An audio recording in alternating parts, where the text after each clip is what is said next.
इमरान खान ने लाहौर में खिताब करते हुए पार्टी कारकुनों को इलेक्शन की हिदायत कर दी। कहा कि माजी में गलतियां हुई, जिसका नुकसान हुआ, आइंदा बड़ा सोच समझकर टिकट देंगे। जो बैरूनी साजिश का हिस्सा बने, अवाम उनको सबक सिखाएंगे। कौम पुरअमन एहतजाज से इस साजिश को नाकाम बनाएं। हमारे से माजी में गलतियां हुई और उसकी हमें बहुत बड़ी सजा उठानी पड़ी। हमने अपनी गलतियों से सीख के जो सबसे पहला हमारा फैसला है कि हमने टिकट्स देने हैं बड़े सोच समझ के। बाहर से हुकूमत गिराने की साजिश हुई, यहां हमारे गद्दार उनके साथ मिल गए।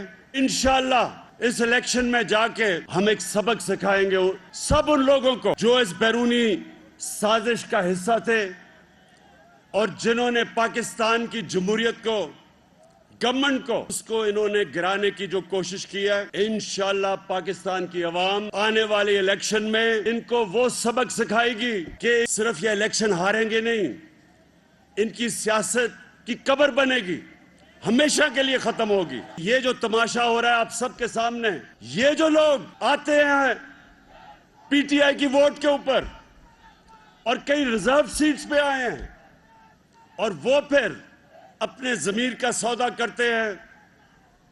मैं तो जो अदालत में हम इंशाल्लाह लेके जा रहे हैं, इनको लाइफ टाइम बैन ही नहीं सिर्फ होना चाहिए, इनको जेलों में डालना चाहिए। मैं अपनी सारी वर्कर्स को कह रहा हूं कि आपने हर रोज मुजाहरा करना है।